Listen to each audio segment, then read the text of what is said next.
Gabe's in from Arizona, so we've been training a little bit. So I'm going to show you guys a couple of stuff today, okay? Some techniques you're probably not familiar with, but at the end of the day, this is really going to help your grappling, okay? So don't think so much of like what style or sport it is. Just look at it in the whole context and enjoy the concepts. Once you enjoy the concepts, then we can get this going.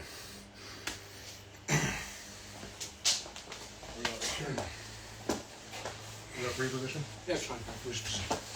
All right, take a look at this here. Once you're in this referee's position, let's just set up a spiral to a tilt, okay? So a lot of times when I'm in the back, a lot of times what people are doing is they're too heavy chest to back. When I'm really heavy chest to back and I'm coming around, it's not very difficult for my opponent to roll me, okay? Boom. So let's look at a different positioning where they're not going to roll you and you can actually have more opportunity to stay on top in a more dominant position. So what I'm going to do here is instead of going chest to back, I'm going hip to knee. Okay, so ideally I want to be hip to hip, knee to knee.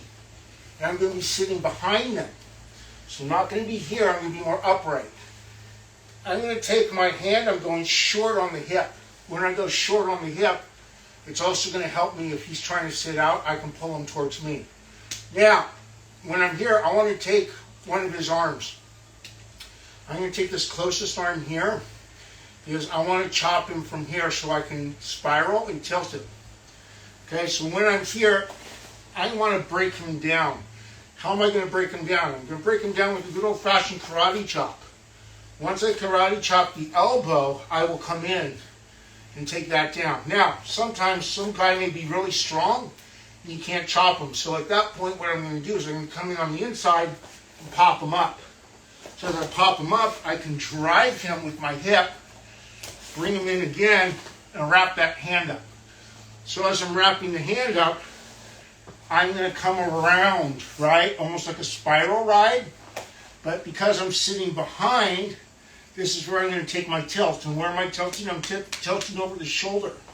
So I'm grabbing this here. I'm going to bring my knee inside.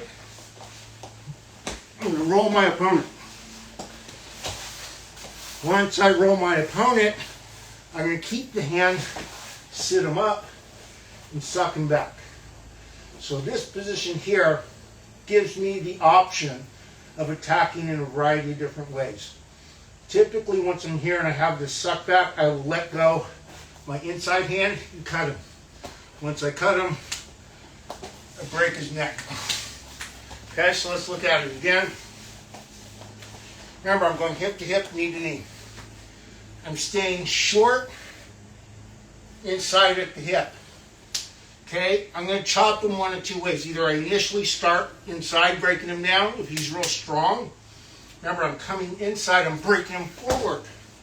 Once I break him forward, then I can bring it in, come on the inside, and grab his wrist.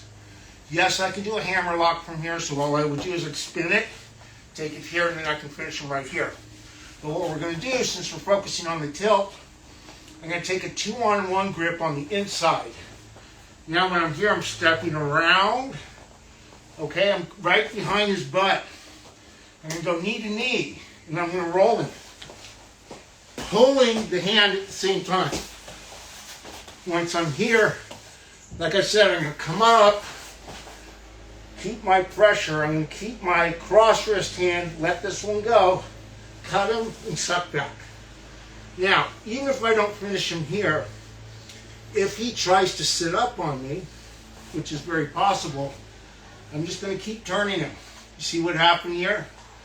Now, once I'm here, here's something that's very important. Yes, they can tap from here. What I like to do is I like to have this knee in the spine. If you have a gap, they can turn. If I keep the knee in the spine, they can't turn. It gives me that optimum leverage. So as I'm bringing them forward, I'm cutting so his jaw is at the shoulder. Cut, and do it again. And if he happens to let go of his hand, right? Look, I have a Nelson. I can bring back, come inside. Okay? Try that out. Very fun. Yeah, it decompresses this. Well, I wouldn't say decompress. I would say it compresses, but I guess decompress because the vertebrae in the neck are doing this as your neck goes forward. So that's what's causing the pain. It's not so much the crossface itself. I mean, that's the icing on the cake. But him putting the knee here and him leaning back with my head against his chest is what's folding my neck to where it's so much pressure that the face lock is just the icing on the cake. What next? All right, so go over something off of mount real quick. So if I'm on the mount here, face this way. A lot of guys, you know, they'll move this way a little bit. So a lot of guys, what they like to do is they like to push on the hips and, of course, get to one side of the hip. Okay, this is the traditional escape from mount. Okay, because they don't want to be laying flat here. Because, of course, in catch wrestling, this is a pin, right? You know, in just traditional grappling, this is establishing position, and I can go for my head and arm, and I can go for whatever I want. So if he pushes the hips and gets to a side, what I want to do is I want to counter off of this. Immediately, people are going to go for your arm bar, okay, because it's there. But there's one thing that's there that people don't realize. It's the neck, okay? So this is that setting him up into the threat already, okay? Once he's laying down, okay, so going to full mount and laying down, when he bridges and gets to the side, I get here, look at this, okay? So now once I'm here, I can gable grip, shoot off, sit out, and pull the neck this way, okay? I'm pulling the neck this way. I'm not pulling it up, I'm pulling it this way, okay? So what it's doing is it's kind of neck lacing him and choking at the same time. So I'm bringing the neck all the way this way, okay? And the way to set that up is if I'm on the mount, okay? He doesn't want to be here. He knows that this is a dominant spot, especially if I get to this position here. This is a dominant spot, okay? Once I'm here, maybe I transition from side control, I got a knee in, now I'm here. He pushes on the hips and he gets to the side. When he does that, I just post out, or you can post here, grab here, gable grip, shoot off. I sit out just like I'm doing with a bulldog choke here, and I just pull it. Okay? Now, say he tries to roll away from me to maybe try to roll me that way. Go ahead. I'll just go right into the bulldog choke. If he tries to roll this way into me, go right ahead. I'll fold his neck this way. I'd be an idiot to do any of it. Either way he goes, I'm clamping on that neck. I gable grip and I bring my elbows in. I don't want to S grip this because the fingers are not strong. The hands are strong, and I bring my elbows in. Okay, so if I'm in this position here, I won't choke him. I'm just going to bring my elbows in. See, he's already ready to tap. All I'm doing is bringing my elbows in. Then I can start arching. Okay? So it's something to play with for a little bit while you're on the mount. If you feel that he is guarding his arms too much, you know, he's really shrinking in, that neck is going to expose. So, hope you like that one. Evan the Strangler Lewis actually used this in the 1800s in one of his matches.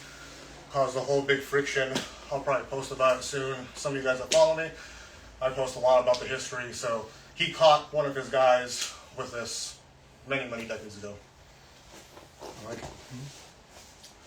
Here's something for you guys to consider with regarding to the cross-side position. So most of you don't know how to control it. You're allowing a lot of rolling to happen and a lot of transitions. So one thing for you to consider is start working leg laces. Once you hit a leg lace, they can't turn. Your opponent cannot turn, and you have complete control over their hips. And then that's when all the magic happens. So if somebody's laying down flat, you pass the guard, right? Everybody has a different style of guard passing. I would encourage you to not do these capoeira style guard passes. Stay low, stay tight, and keep the pressure. Okay? A lot of times what ends up happening is, like jiu-jitsu guys, they're always trying to turn in because the concept is to recover guard. But I want you to think of something. You can shut down their quote-unquote guard recovery, which is always a bad idea. Instead of trying to recover guard, you guys need to start wrestling out and wrestling up to the top position. Because at the end of the day, the likelihood of you winning a fight on your back is very low, and it's just not a safe place to be. So anybody telling you that being on your back is a good place to be, please run away from them, because it's just simply not true. You always want to be in the top position.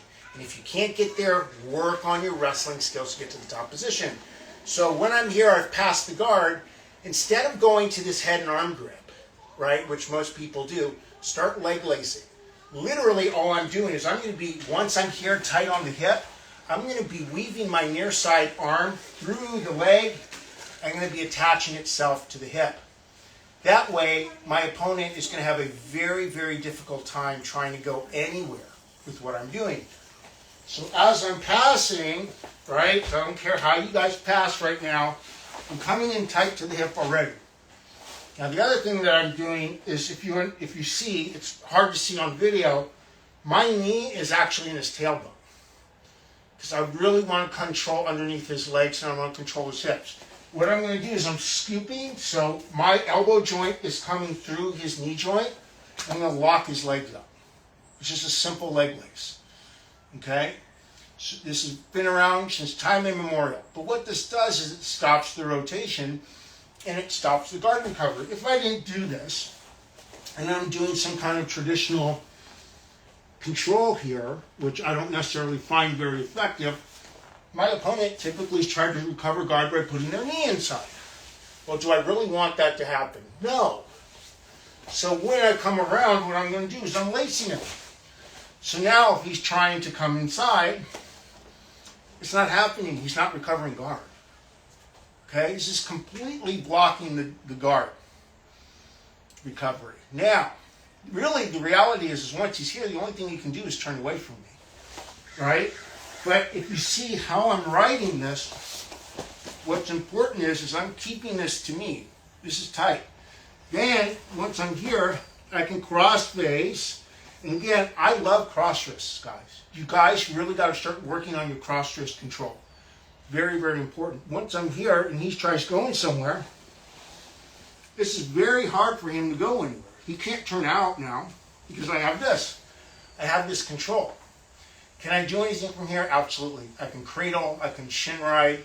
I love shin riding ribs. Typically when I come from here and I'm riding him, what I'll do is I'll bring it up here. My shin's going into the ribs. That's all she wrote. But the key is how I set up this leg lace.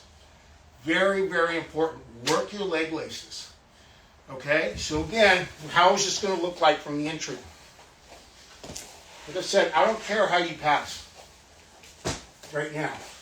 Obviously, come to train with me or come to one of my seminars, I'm going to show you the proper way to pass. But right now, look, my hand's on the hip. I'm coming underneath his hips. I want to stay low. As I'm doing that, I'm weaving my arm through the elbow and the knee joint. I'm wrapping up his hip. Okay? I'm staying low, tight. Therefore, as if he, like I said, if he tries to turn into me, he's not going to have so much fun turning into me, right? Where's he going? Turn in, turn in, turn in. He's not going anywhere. See how this is blocked? Yeah. Even if, so say, because you're probably looking at this knee, and you're probably looking at this hole here, okay? The problem with this is that if I even try to post away from him, okay, well actually I'm going to use my fist because I don't want to get wrist locked. I'm going to post away from him, he's going to drive right into me and collapse this leg. You see that? And that sucks shit. And that's a pain in the ass. Now look what I did to myself. Okay? That's not what you want. Because look at this here. And you're probably thinking, oh, well, I have good hips. Well, maybe in the heat of the moment, probably. But once this is set in, this is the problem. This is the problem, not this. So when I'm here, he's just going to drive. See what I mean? Look at all this shit. Now I just screwed myself up. See that? Not good. Ow, not good. But do you see what I mean? And so, sleep. Yeah, so there's multiple attacks there. So I had to throw that in for you. Just because they're probably thinking, well, wait a minute, what if he can? Guys, this is beyond easy once you learn how to do it. Ideally, I want to force him to turn. So how I'm doing this once I'm here, I'm going to throw him this way. See how I did that? He's here. I don't care how he brings his knees to his chest and he tries his whirly-twirly. All I'm doing is I'm throwing this here, walk to the head, cut the head, grab the wrist, cross-wrist control. Okay, once I'm here, I can post, shin right, pull. Okay, if for some reason, let's say he's got really strong legs and kicks his leg, I lose this. I go in for my cobra clutch. I can come right here, still right again. I can sit him up, right? Go 2-on-1, sit him back again. I can take the mount, you can take the back. The variability is endless as long as you enter with that leg lace. So really start focusing on that. Everybody's trying too hard to just jump to the head and do that head and arm control from the cross side. At the end of the day, that's a very difficult position and you're burning yourself out and you don't have that flexibility to attack. So focus on these leg laces and start working on an attack. Okay, have an attack system where you're constantly riding the person on the bottom. Remember, the person on the bottom has two opponents, not one. They have your technique as opponent number one and gravity as opponent number two. It does not make sense to be on the bottom. And if you're stuck, learn how to wrestle out of the position. Stop trying to just recover guard, okay? As Javi Vasquez says, the guard is an illusion of salvation. The guard is not going to save you. Wrestling is going to save you. What do we got? Yeah, so I mean, like you said, you know, we're in this time now where we're wrestling up. And if you have good attacks on the bottom, great, you know, because you can end the fight quickly. But you do want to establish position, whether it's a submission or a position, whether you're wrestling up or whether you're on the bottom and you're going for an attack. We can't let the person that's attacking us do all the work. Okay? We have to stay busy with our stuff as well, meaning we're wrestling up or we're attacking from the bottom. So if he's in side control right now, put your feet this way. Okay, so I'm very unorthodox. I do the most crazy, stupidest stuff that you can think of, just because I like to grab and hook, and I also like to rip. Okay, and I tell people that I spar with too, you know, this is what you got to do as well. You got to stay busy. Okay, you got to do your best to stay busy in a good performance way, in a good dominant way. So if we're in side control here, he's cross body. He hasn't locked my head and arm yet, okay? And that's the part that we don't want, right? So we don't want here, because now it's a big fight. Now we got to look for an escape, we got to look for a reversal. There's not too much of a submission here. I mean, if you're flexible, then maybe you can throw a leg over the head, whatever. But say we get in a cross body position, or if we're here, I start shrimping out, whatever, and I start escaping, getting my arms in, or whatever, okay? What I want to do with this foot here, if you can see it, this foot that's near his hip, I want to hook it just like this here, okay? I want to get this arm out of the way, all right? Once I get that arm out of the way, I bring this foot in. Look at where I'm at now. I'm hooking his underarm, getting his arm out of the way. Now this comes in the heat of the moment. Don't think, okay, well, I'm in side control, I can try this. No, you got to go. This is one of the ones where you have to go, okay? So once I'm here, I'm going to keep this foot here. This one is going to transfer as I grab simultaneously to this leg, and I start pulling here. Now I can go for my heel hook, okay? Or I can go for my toe hold. Or if we start spinning, look where I end up in. Honey hole, 411, whatever you guys want to call it. My leg lace, I can go for the far leg, I can go for a heel hook. Here, I can go for this heel hook, whatever I want to do. But look where I'm at. I ended up here. It's an unorthodox position. You're probably looking at it like, well, what the hell did he just do? How's that going to work? This is when the timing comes and the explosion comes. So one more time. Okay. He's cross body, or he's got the head and arm, but he hasn't fully locked it on yet. I know I'm in trouble, right? Great. He scored points on me, whatever. So we're here. I start traditionally escaping. Bam! Okay? Then I can get this out of the way. Bam! Now I can hook. I'm grabbing onto this arm because I need something. I don't want him to come back around. So once I'm here, simultaneously, here, I throw it here, and I grab at the same time. So I come here, look at this. Now I just shoot this through. I still have this foot on the hip. Okay, I still have it on the hip. Now I can grab the toes, and I'm going to pull his knee into me. Look at that. He doesn't want that. I can finish it here if I wanted to. You know how those new guys do it now? Finish it here. Backside, 50-50, whatever it's called.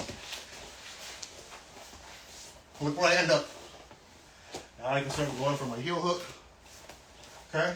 Start going for the leg lace. Just an option from side control. Okay? And it's an unorthodox position, but it works every time, especially if we're here. Okay? Because he knows that this area is open. This area is completely open. He knows that. Okay? So if I start traditionally escaping by shrimping out and hooking here, getting here, bam, he might want to try to kill this leg by, see how he's walking over? As he's walking over, he just opened up right for me. I timed it as his knee left the floor so I can get my leg over to bring this here. Now when I pull this, look at his knee. When I pull it, look at that. It's going to make him roll. So now I just slide right back into it. Right here. DOA. And then I just grab my heel hook. So it's a bit of an option from side control that you can play with. The flexible guys, you're probably going to love this one. I'm not as flexible as I used to be anymore, but hopefully you like it. See if there's any questions so far. Any questions in terms of entries, attacks? We'll see. So if you have any questions, post it there in the chat and we can show you. There's a lot of different positions, issues that people have. Let's start something from the top, okay, from standing, because 99% of people have issues standing up. So let's look at something from standing. Give me 1 minute, guys. Get the phone call.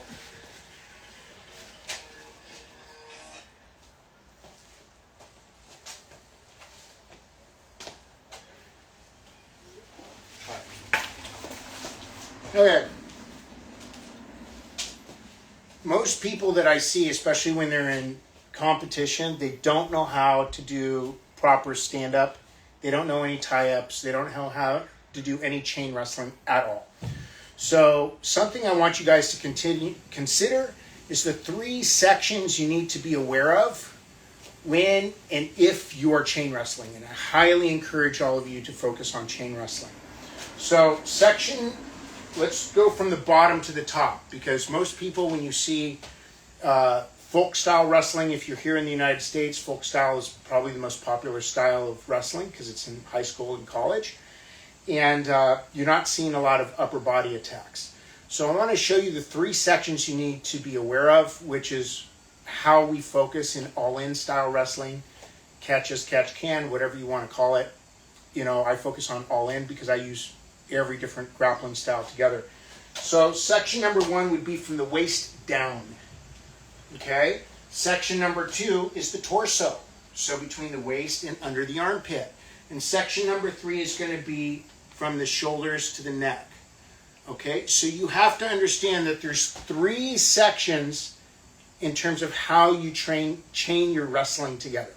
It's not just one. So what I like to focus on with people, especially if you're wrestling somebody similar size, height, okay, is how to chain together. Number 1, I am not a fan of just constantly leg diving. First thing is, the older you get, the harder it is. Not everybody has the speed, flexibility, and the technique to constantly dive at the legs. Plus, it's exhausting. If you start first at the bottom trying to go up, you're burning yourself out. Okay, so what you really want to do is focus on how to get upper body control first, and then if you need to chain it to the bottom, you chain to the bottom. Okay, so the first thing I want you to consider is how to set up a proper collar tie, because most of you do not set up collar ties properly. The collar tie is not at the neck. This is not a collar tie. What I teach everybody is we use what's called the wet willy. You should know what a wet willy is. When you stick your finger, lick your finger, stick it in somebody's ear. Now, I'm not telling you to put a wet finger in the ear, but I am telling you to focus on using that middle finger in somebody's ear. And then you move from there, okay? So basically what I'm going to be doing is instead of just grabbing here low at the neck, I'm coming high and I'm wrapping inside the ear. Okay, once I wrap inside the ear, I'm bringing my elbow down, okay? And see how I'm pulling this? This is a collar tie. This is enabling me to disrupt their balance because what am I doing? I'm taking their head off the center line, right? They're losing their structural stability. So I'm grabbing here and I'm turning in. If I just have here, if I'm just behind Gabe's, the lower part of his neck, he can easily pull away, okay? So if I'm grabbing here, he can just stand up, walk away. He can do whatever the hell he wants. Now, if I'm coming in, I'm clubbing him, wrapping the ear, and then pushing him in, it's a lot more difficult for him to actually defend this position here. Because that elbow is inside at the sternum, and I have my finger in the ear. So I create this push-pull. This is how I'm setting up my collar tie. Now, once I'm setting up my collar tie, one of the things I love teaching is how to get ankle picks. Okay, ankle picks are typically ignored, and when I see them, you guys do them wrong. All right, number one, I want to keep my head out of the way. Because when we're doing submission grappling and you're allowing somebody to ankle pick you, okay, or what ends up happening? You get your neck wrapped up. So let's look at a way to ankle pick where you can do it safely without being countered with a choke. Okay, so when I'm coming in, I'm setting my collar tie. When I spin, right, remember, I'm keeping his head off the center line for good reason so that he can't counter me when I drop down. And he also can't shoot on my leg. So when I bring this down, I'm going to drop, and I can go one of two ways. I can go the inside leg or I can go the outside leg. So right now, all I'm going to show you is a basic ankle pick from the near side. So once I have this, I'm grabbing the back of the heel, and then I'm going to be punching at the hip. So I bring this in, down, punch, drop. Very simple. Okay, let's look at it again. I'm tying up, I hit him, I'm grabbing that wet willy. I'm turning my opponent so I can square him up. Okay, I want to keep him off balance, right? Because that's how I'm turning the head. I still have the hand. Now when I'm ready to drop, I'm dropping, shooting in. Remember, my forearm, the blade is coming into the hip, and I'm grabbing the back of the heel, and I'm pushing and pulling. There it is. Okay? So that's how you're going to go from high to low in terms of chain wrestling somebody together, because you're not always going to be able to snap them into a front headlock. Now, that's my preferred thing, always snapping in the front headlock, but sometimes we can play games and set them up differently. Okay, so one more time, let's look at this. I'm setting up my collar tie. Now, a lot of times when I enter with my collar tie, I'm billy goating them first, so my head's coming into them. So I'm coming in, I'm popping, I'm turning. Once I turn, I drop, pull, and push. Okay? Simple. Good girl. All right, so a little bit of piggybacking on the collar tie. So yeah, so if you go all the way over, right, and you have that elbow here, right, that good wrist control is great too. Okay, I want to get a hold of two things, not just one. Right? I mean, if he's here, then we're kind of 50-50 here. I mean, that's why it's called a 50-50 tie. It's a matter of who's going to win, right? But I like to grab here, okay? And I like to keep my head, just like I said here, Billy Goatin just here. And then depending what I want to do is when I want a head position, okay? So head position and an iron neck are two different things. Head position is establishing. Iron neck is keeping him off balance, okay?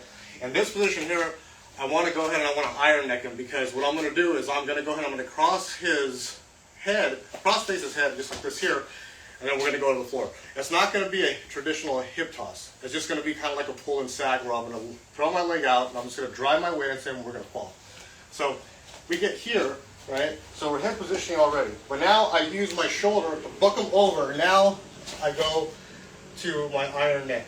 Now what I want to do is I want to pull him in, and I want to cross face his head like this here.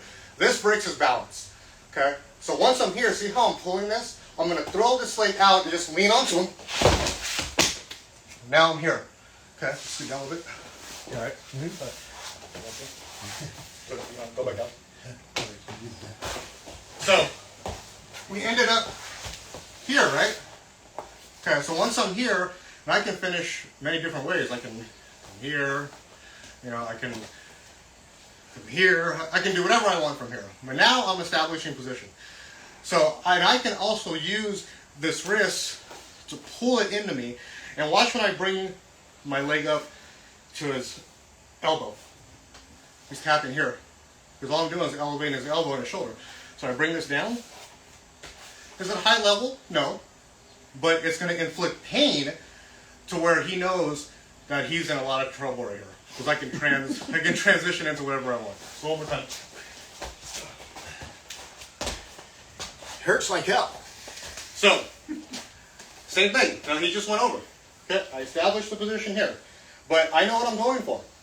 So I need head positioning and I need iron neck. Head positioning, iron neck.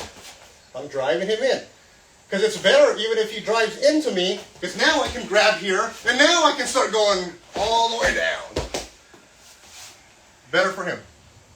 Now, I pull this into me, flip this up, there we go. Or I can get my nice little wrist lock here. Okay? Gotta be people with our stuff. So mechanics real quick without the drop. Okay? Let's not focus on the drop, because the drop here is just this. That's the drop. Mechanics to get him off balance. So I establish the grip here, right? The more I turn his neck, the better. So I'm here, okay? So I come here, iron neck, and now watch this arm. This arm here. I don't let it go. I graze it across. And look, see, I'm already leaning. And I'm pulling this arm too. Now I just start leaning. And he'll go right over. If this is another unorthodox position here. A strong-ass wrestler is not going to let me get this. Let's be honest. So, once we get here, right, and I start coming here, and I get here, okay, maybe he's not going to let me do it. That's fine. But you are going to let me do this. We work from up all the way down to the bottom. But that's how to come quick. Just a little detail, a little target you can play with. There you go. Cool. Let's see. Anybody questions? Any questions? Any questions? Still no questions. Okay. If you have questions, put it in the chat. Otherwise, we don't know what you're asking to see. Well, let us know if you like this. Hold on. First off. But it would be better to regard in a street fight and functional. You have your feet in front of them instead of. Okay, what? Let me read this. Holding someone in closed guard isn't functionable in an MA. Yeah. But it would be better to regard in a street fight so you have your feet in front of them instead and stand back up. Okay, okay. I don't know what you mean, but I can kind of Are you explain that. Are you still online? Yeah, I think, yeah. Okay, read it again. Okay. So let's read this again. So you're saying from a street fight, so holding someone in close, yeah. So holding someone in close guard, yeah, it doesn't make sense. But would it be better to regard in a street fight to have your feet in front of them instead and stand back up? Okay, so I kind of understand what you're saying. So let me explain this a little bit more. So what you're saying is, would you rather regard if somebody was in a street fight? I train a lot of military guys and law enforcement, both local and federal. And it's consistently all the same thing. Nobody wants to be on their back. It is incredibly dangerous because you have two opponents. Okay, opponent number one is the person with technique or lack of technique. They could just be wild drunk beasts or PCP. And then the second thing would be gravity. Okay, so I have to learn to get up. So if you are with somebody that is relatively unskilled, they're still going to try and maul you. So I don't want to be on my back. Now, here's how we would make an adjustment to where what you're saying could be a potential issue. I don't want to be in a cross-eyed position. Typically, what ends up happening, if somebody throws you to the ground, yes, you may be in a close guard because you're trying to wrap them up. But let's look at how we're going to wrap up the person so that we can get to our feet. Okay? I think that's kind of what you're getting at here. If I'm being attacked and I fall down, okay, I'm going to turn this a little bit more so you guys can kind of see what we're doing. Sorry, we're in the garage today, so not everything is a clear angle. So, if I'm in the closed guard, which I really don't want to be, how am I going to make an adjustment? Number one, I don't want to have both my shoulders on the mat. I want to be on an angle. We're trying to get the right angles here, guys. Well, we got to cater to that. So here's the thing. Something I always want you to consider. Control the hand fight, control the position. If you lose the hand fight, you lose the position. If you win the hand fight, you're going to win the position. If you lose the hand fight, you're going to lose the position. Burn that into your mind. Okay, I like focusing on a 2-on-1 grip if I'm stuck on my back. Okay, the other thing is I don't want both shoulders on the mat because I'm always thinking fight, wrestling, it's not a good position to be. So the other thing that I'm doing constantly is I'm not opening my knees. Okay, my knees are closed tight into the ribs. So whether or not my legs, my feet are open or closed is irrelevant. What I want is rib control.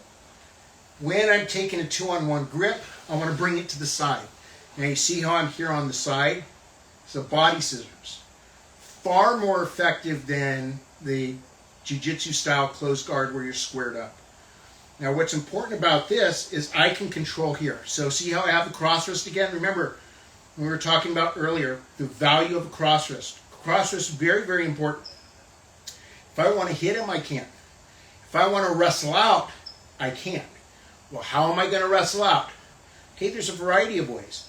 One, part of me wrestling out is I could just sweep the guy, right? I can wrestle to the top position. In a situation here where I have the cross wrist, I'm not going to let go of the cross wrist. I'm going to take a chin strap.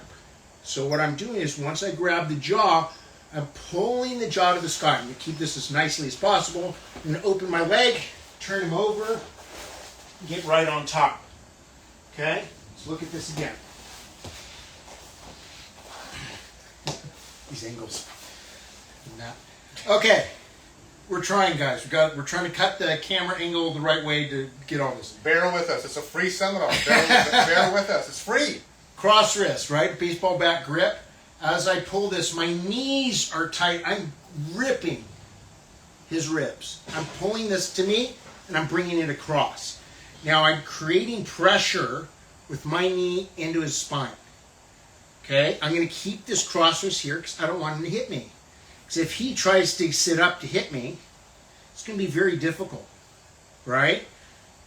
I'm going to take my hand that is not grabbing that cross wrist. I'm reaching over. I'm pulling into me, reaching over. I'm pulling the jaw. When I pull the jaw, I want the jaw to the sky. I'm going to open my legs and sweep him over. So open up, sweep, bring him to the top. Once I'm here, this is when I can re-grab the cross wrist. The other hand, I can start punching. Right? I can go for my little choke here. Right? Do my little cobra clutch. I can also just stand up, kick him in the face, and run away. Always remember, running away is a great option, especially if there's weapons involved. Get out of the way. Okay? Do not be a hero. Do not ever be a hero. Okay, let's look at this one more time. I'm in the closed guard. I fell down. This person's like trying to attack me, right? I need a cross wrist. So I'm taking this double-handed grip here, okay? A 2-on-1 baseball bat grip. I'm pulling it to me.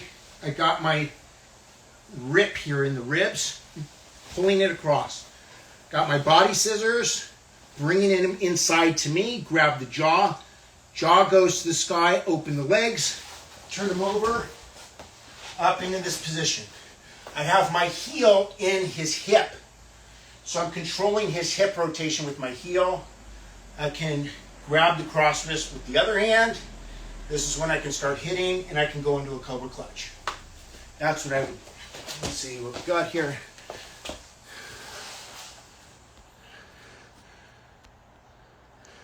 No worries. Okay.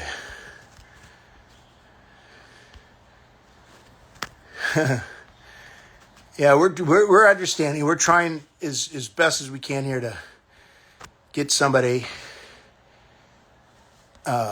Yes, I do privates all over the place. I go train all over the place. I travel all over the place. So seminars all over the world. I got one coming up in Maine at Titan Athletics. That's going to be in September 6th and 7th. Whoever's on the East Coast, come hang out, okay? It's going to be fun. It's a 2-day camp. And if you are not a member of Titan Athletics, it's only $30. We're making this value-based for everybody. Okay, so if you have questions, ask so we can show you in real time. If you don't have questions, we're just going to keep going here and go through some other pieces of material that we think are important to get you guys as functional as possible in your training. Okay? All right, what's next? All right. So you're still one of standing? Whatever. Okay. So say, now we're in that 50-50 or that body clinch. So we're in that old school body clinch. So his hands on the other side. So we're here. Okay. This is one of the ones that I learned years ago from my trainers who trained in Sambo as well, is once we get here. All right, so when we get here, of course, his arm is probably going to be straightened out, and I can push it down. Now, I don't want to go for my traditional double wrist lock one because he can take my back. Okay, so if he circles and takes my back, then I'm going for a ride or whatever. So this one here is once I get here, we're pushing into each other, and he's locking up on me, and then he just pushes down. Now what I'm going to do is I'm going to switch over and grab here. Okay, kind of like a traditional catch wrestling arm drag when you grab here and you push. I'm going to grab the shoulder here. Now what I'm going to do is I'm going to get in close, and I'm going to roll him over my shoulder. So tuck in your chin. So I come here, I'm going to grab here. Okay, once I'm here, I'm just going to sit back, and he's going to go right over. Now I come here, and I can go in, go this way. Now I can go in for my double wrist lock. Okay, so this one is going to be a bit difficult to see just because he's going over. But what I'm doing here is I'm catching the wrist and the arm. Okay, so we're here, right? He's got a good grip, whatever. It tends to just break, and that's when my cue is to go. Okay, so I'm going to underhook here, and I'm going to hyperextend his arm by pushing it this way. Once I hyperextend, I'm going to step in, and then I throw my knee right in the middle, the center of his pelvis. That's when I can sit back. When I sit back and I come over, I transition to the double wrist lock. So I come here, he goes over and kick. I go. See, I still have the wrist. Now I can go from here. Okay? I don't let go of that wrist. I have to keep that wrist. Okay? In Sambo, I don't know the Russian name, but this is called an arm head overthrow, is what it's called. So what I'm doing here is, we're getting here in this position, so we're standing kind of far from each other, right? He's here, okay? Once I feel that this grip is broken, because maybe I'm out too much or whatever, I can grab here. Now I can transition here. See, immediately I'm cupping and I'm pushing, okay? So once I get here, come right over, and look at this. Come down, come down, come down. I keep the wrist, and I still keep the shoulder until I roll over. So when I roll over, I'm already pinning the wrist down.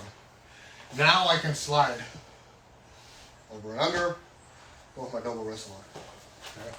So without the body, I'll show you the full throw and how you're supposed to roll over. So if we get here, I come here, here,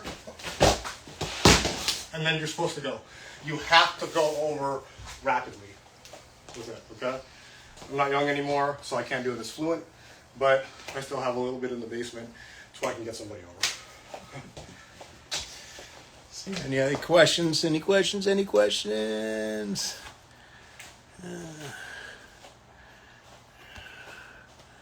Okay, I don't see any questions. Put in questions, guys. If you have questions while we're doing this, ask questions so we can help you out and we can demonstrate in real time. Okay? You're literally getting a free seminar here on everything you ever wanted to know about submission grappling, but we're too afraid to ask. Okay. Here's something else for you guys to consider. A lot of times people have an issue completing a double wrist lock. At your school, you call it a Kimura. Okay? There's a history behind that as to why they call it a Kimura. It was just a Japanese judoka that kicked the shit out of Helio Gracie. Okay.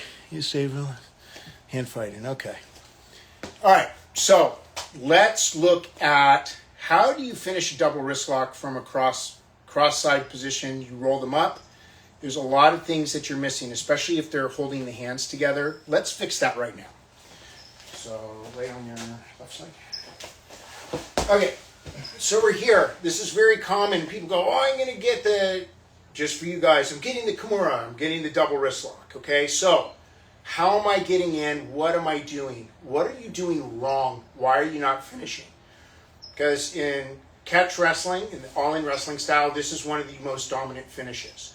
So how come you're not finishing your double wrist lock / Kimura? Okay? Let me explain to you a couple things what you can be doing differently to enhance the finish. Because you may be getting there like, I get there all the time, but I can't seem to finish it. Well, check this out. This is actually kind of cool. So one of the issues people have is they don't understand the mechanical positioning of where you need to be and how to break somebody down. So what's very important is I don't want you resting at their head. I want one knee in the chest, in the sternum, and I want one knee in the back of their spine. Okay, let's control their body. Because usually what happens when you try and go by the head, they slip out, they can change, they can do all kinds of turns. Okay, so what I'm doing, when I'm coming around, the first thing that I'm doing is I'm going to be shin righting the face. So as I come up and I shin right the face, lock your hands. A lot of times these guys lock their hands, right? And I don't know why. Don't do this. This is so stupid. This is going to be worse for you if you do this. And don't do this either. This is stupid too. You're going to hurt yourself, okay? And I'm going to show you how. I'm sorry. I get so mad because when you do this, what are you holding on to? You're not holding on to nothing. What, you're fat? Your ass? What are you holding on to? All you have to do is pop it out this way and bring it here. If I'm here, it's just going to slide. It's going to slide. I'm going to make it worse. And here's how we're doing it. The shin right is not low. It's just below the knee. Okay? So it's basically if you take 3 fingers below your knee, this is the part of the shin that I'm using. So I'm going to be cutting his head. As I cut his head, I'm coming into the bicep and I'm righting the bicep. Why? Because it's going to open his hands. Now, I'm going to stay as light as possible. One of the things that I like to do is I'm taking an under grip where I'm actually grabbing the thumb and I'm turning his elbow out. This is what keeps it tighter, okay? It creates more stability. If I lose this for whatever reason, he's still keeping the grip, right? What I'm doing is I want you guys to come in thumbs up. So come thumbs up at the elbow. Thumbs up is what's going to create that joint manipulation. Okay, you're going to thank me later. Once I'm in here, I'm going to take this reach, thumbs up. If I still can't break it, I'm going one of 2 positions. Either my elbow's going into the ribs or my elbow's going in the armpit. So once I break it, keeping my grip, right, with my fingers wrapped, I'm going in, I'm bringing it into me, up, and rotate out. Okay, I want it tight, tight, tight, tight, tight, tight. So I'm coming across, right? I'm hooking. A lot of times I'm hooking here at the elbow. This is where I'm starting. Or not at the elbow, at the shoulder, right? So I'm just cupping the shoulder, and I'll drive it because I want him to turn. So as he's messing around, he's trying to turn back into me. I ride him back this way, right? So I'm always playing games. Then I'm going to come in and I'm shin riding this arm. Turn, motorcycle grip, turn it into me, open the elbow, thumbs up, grab, in, up, out. Very simple, okay? Try it. If you have questions, hit us up. Okay, what else we got here? Any other questions? If there's questions, guys, ask. Please ask, okay? All right, what next? Going down there back. All right, so what, we're gonna go back into the mount position. I'll come somewhere. Turn your head to there. All right, so now going off of like the double wrist lock mechanics and so forth. I'll come down this way more. Okay, so we're gonna look into the mount again. Okay, this is the same one that we did earlier, where he posts on the hips and he gets to his side because he doesn't allow me to get the over and unders. Okay. Maybe I missed it, maybe I just, got ahead of myself and I didn't put enough pressure to where I just slid into mount and I didn't get the over and under with the head and arm. So I get here, and when he goes to push off and go to his side, okay, so go ahead and push off the hip and go to his side, I want to grab here, and look at this here. I want to grab his wrist here, okay, so what I'm doing, I'm grabbing his wrist and I'm pinning it down.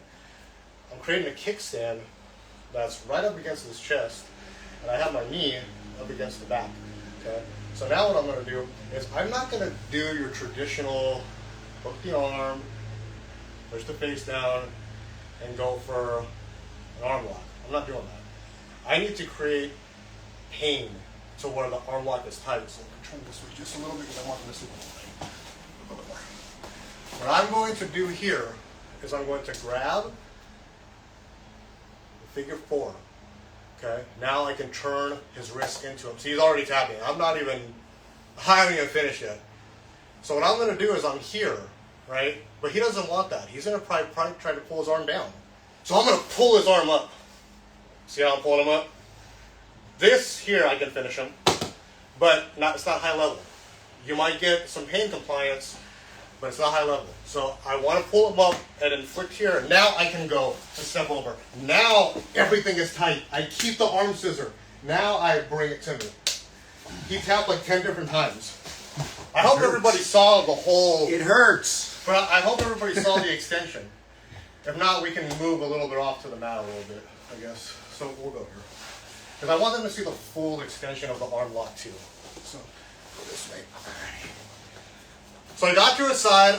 I transition into, which is kind of like a Z mount. This is a Z mount here. And you can do that if you want. I like to be here as well, because now I'm covering all my bases. The only thing he has is my shin. He can grab it. That's fine. I'll just, face crank him here or face cross him, do whatever I want. But I grab here, come under and over, I create the frame.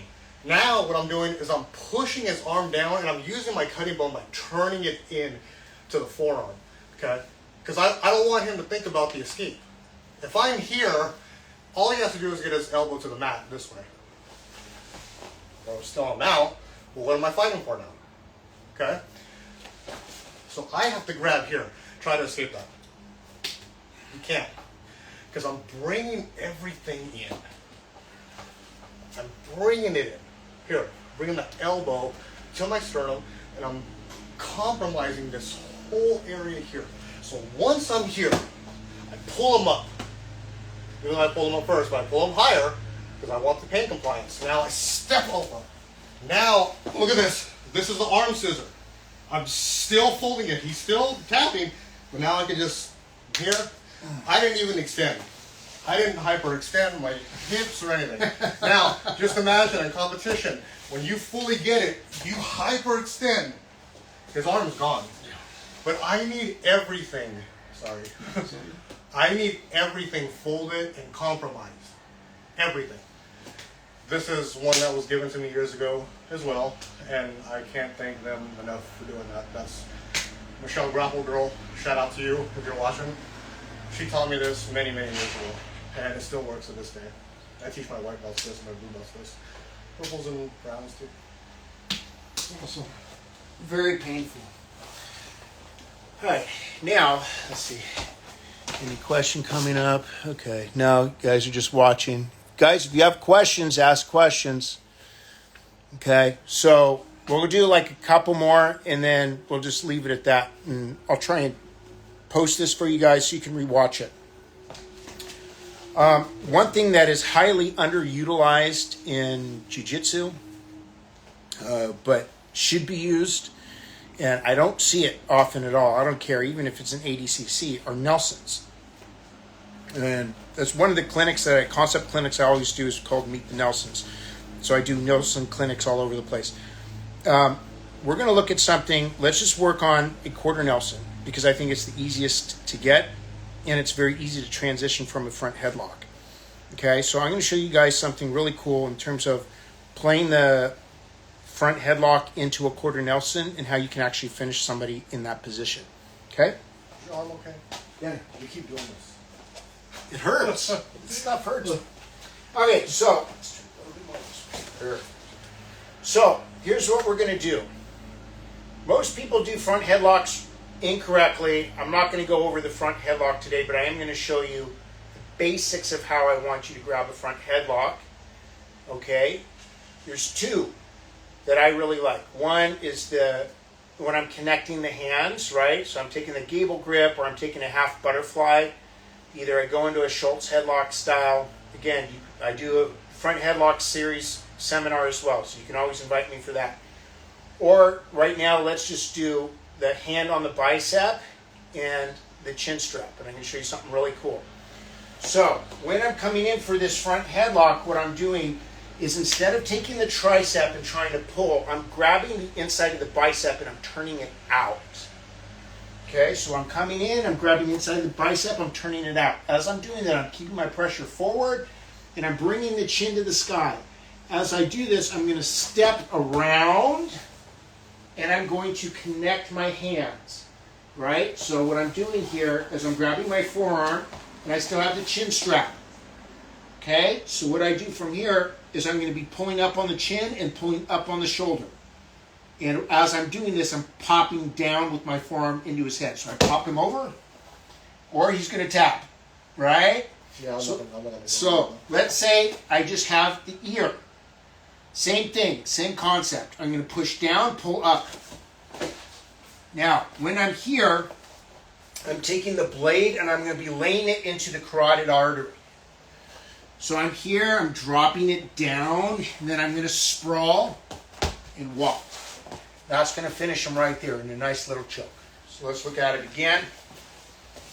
Two ways, right? If I'm taking that chin strap and pulling the chin to the sky, typically they're going to tap when I get in. If I don't have it, but I'm still grabbing that bicep, I'm opening it up, I'm turning. Okay, we can do that wet willy again, which we did before. Grab my forearm, I'm pushing down and popping up. Push down, pop up. As I do that, you're going to see that your blade lays right into the carotid artery. And from here, I'm going to sprawl. And that's basically all she wrote. Very simple. One more time from a different angle. So go this way. So I have my front headlock. Okay, let's say I have the jaw. You can finish, rip them with the jaw. If I slip, right, I'm still grabbing the ear. So my middle finger goes inside the ear. Remember, I'm taking the bicep, I'm grabbing the bicep and I'm pulling it out. So grab the bicep, pull it out. Pressure on the head, walk around, I'm spinning around. I'm dropping low, so my shoulder is attached to his shoulder, right behind his deltoid. I'm grabbing, so remember, I'm going to be pushing down on the head and pulling up on his shoulder. I'm popping him over. Once I'm here, this blade is in the carotid artery, and all I have to do is lay down, drop the hammer, we call it dropping the hammer, and it'll cut him off. Okay? So we'll do one more, Gabe will show you one more, and then we'll wrap it up for today. Make sure there's no questions here. No questions. Hey, there's Terrell. No, he's here. Hey, Terrell. All right, what do we got? All right. So,